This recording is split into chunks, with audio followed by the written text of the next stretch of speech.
Let's discuss the literary devices that the poet had used in this poem.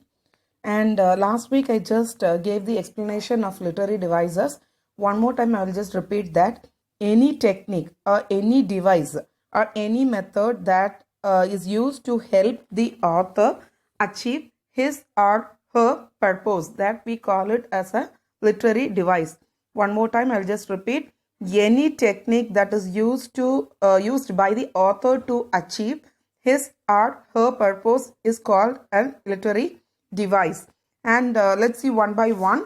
And first, in the last poem, The Road Not Taken, we just saw the poet had used rhyming scheme in all the stanzas. In all the stanzas, the poet had used the rhyming scheme or literary device. But this is a free verse poem that when you just go through this, the poet had not used any specific technique. It's just like sentences. And so this is a free verse poem. So this entire poem is written in free verse. So there is no specific rhyming scheme in this poem. One more time I will repeat. This entire poem is written in free verse. That is free verse. There is no specific rhyme scheme used in this poem. Is it clear? Now let us move on to the next literary device. The next literary device that we are just going to see is anaphora. Last week in Road Not Taken also we just went through the poem. In that poem the poet had used the literary device anaphora. And in this poem also the poet had used anaphora. I will just give the explanation of anaphora. Last week also I gave the explanation. One more time I will just repeat in order to make you thorough in this topic. Anaphora means it's a word that is when a word is repeated at the start of two or more consecutive lines, we call it as anaphora. One more time I'll just repeat. When a word is repeated at the starting of two or more consecutive lines, we call it as anaphora. Here in this poem, in the lines 2, 3 and 4, that is, don't break the shutters of windows, don't scatter the papers, don't throw down the books on the shelf. In those three lines, you could see the word don't is repeated again. That is, in the consecutive lines, it is repeated again. The same word is repeated again and again. The word don't is repeated again and again in the starting of the line. And so this we call as anaphora. And again, in the lines, that is, you tore the pages of the books, that is the lines 6, 7 and 8.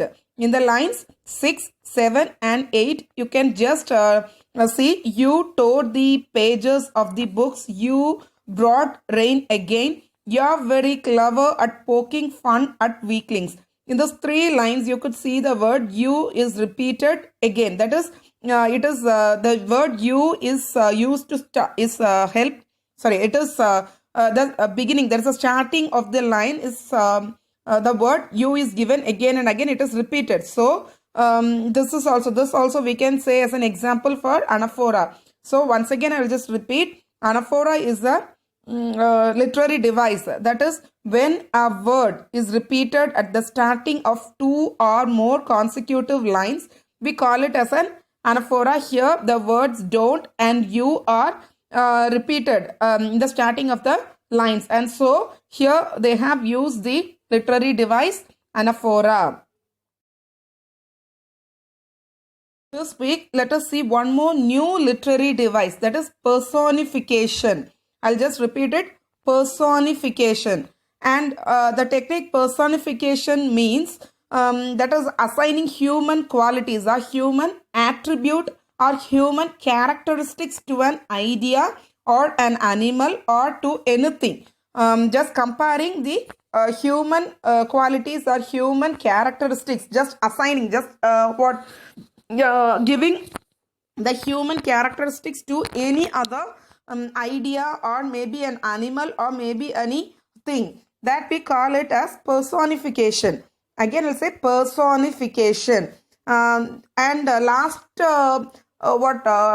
poem also they have used this personification, but I didn't discuss that because you people are new. to this literary devices, and so I just discussed only 5 of them. Last week in the poem, you know that road is compared to some two choices in our life, so it is just compared. And then again they have compared human beings also to other things. So in that poem also they have used personification, and here in this poem the wind has been personified. You know that here the poet is using the word he and he, and then again you. That is normally to human beings we use this terms, that is you, he, all these, you know that they are pronoun, and we use these terms to specify any person. But here the poet is comparing, that is you calling the wind, he is just talking to the wind as if he is talking to a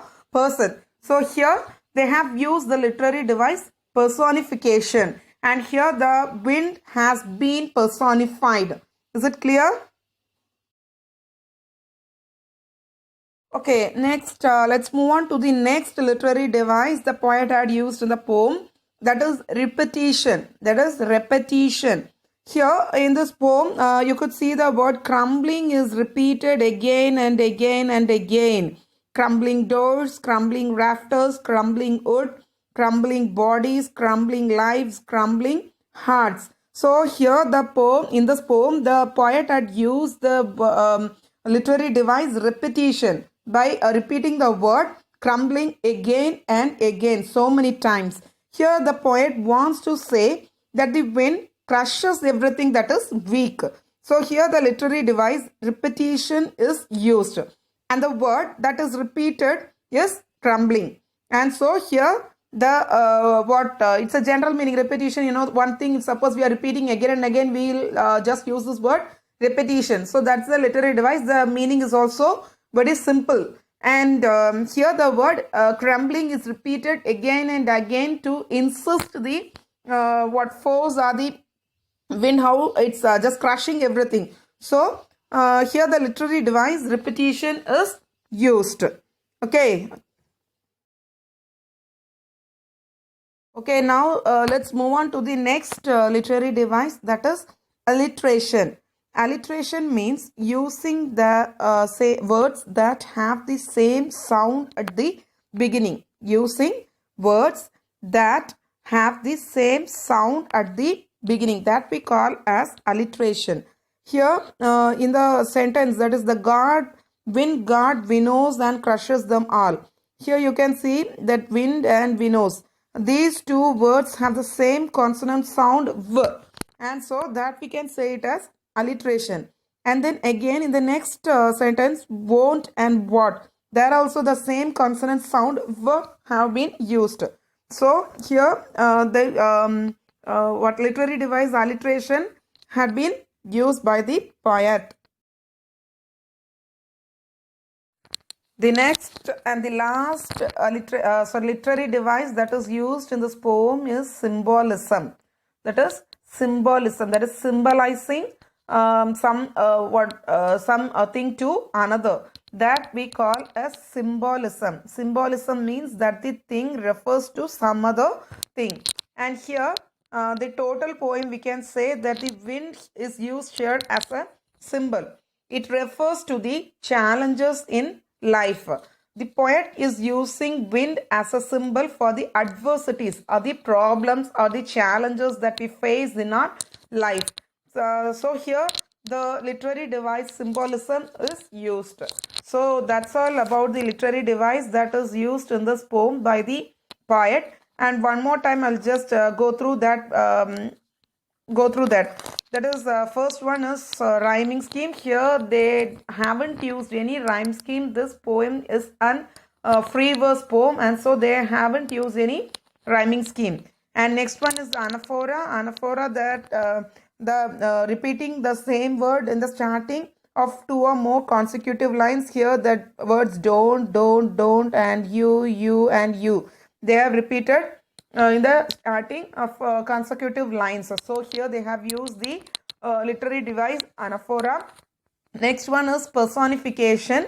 Here the wind itself personified to a human, that they have compared this to a human being. And you know that it's very clear the poet is just talking to the wind as if he's talking to a human being. So here wind has been personified. Next one, the repetition, literary device, repetition. Here you could see that crumbling houses, crumbling doors, crumbling rafters, crumbling wood, crumbling bodies, crumbling lives, crumbling hearts. Here the word crumbling is repeated so many times to insist a particular thing. And so here the literary device repetition is used. And next one is the alliteration, the literary device alliteration. That means using words that have the same sound at the beginning. Here, wind and winnows. The starting letter is W, or the consonant sound V is used here. Next to each other, and again for owned and what. That also the consonant sound V is used. So here the literary device alliteration is also they have used here. And the last one is symbolism, that is symbolizing something to another, that is referring to something to another thing. Here the wind is used as a symbol. Here they have used wind to refer to the challenges, that the problems that we face in our life. So that's all about the literary devices that they have used in this poem. Finally, let's see the summary of the poem one more time. Okay, now let's look into the summary of the poem. I hope you should have better understood the poem Wind by Subramanya Bharati, or we can say as Mahakavi Bharatiyar. And about the summary of the poem Wind, the first part of the poem describes the action of the wind. The poet asks the wind to come softly, that is to come slowly. He requests the wind not to break the doors of the windows, not to make the papers float down freely, and not to throw down the books from the shelf. But the wind throws the books and tears the pages. The poet says that the wind makes a mockery of weaklings. That is, it is making fun of the weaklings. It brings down frail houses, that is the weak houses, the fragile houses, crumbling doors, that is about to fall, the doors that are about to fall. It brings down, the wind brings down the doors that are about to fall, and the rafters. Rafters, I already told you the meaning. That is the supporting beam to the roof, the beams that supports the roof, that they are about to fall. And even weak hearts, that heart of the human beings also, it's about to fall down. It crushes everything that is weak. The poet advises us to be strong. In the second part, he is advising us to be strong, because he is saying that the wind won't hear anyone. That is, it just do anything as if it wishes, as according to its wish, it will just do. It won't hear what others say. So it is our duty, it is our the only thing that we can save ourselves from the wind is that we should be strong. We should bring strong homes with firm doors. We should build strong homes. Our bodies and hearts should also be strong. It is the way of the world to kick the weak and to be friends with the strong. You people also know those who are weak, so many of them, they'll just move away from you. They won't want your friendship. They just, all the people, they like to be friends only with the stronger ones. So similarly, the wind is also blowing out the weak fires, but makes the strong fires roar and flourish to develop. Thus the poem conveys the idea that nobody cares for the weak. Even the wind is on the side of the strong people. We must make ourselves strong to become successful and overcome the challenges in our life. Hope you should have better understood the poem Wind. Thank you.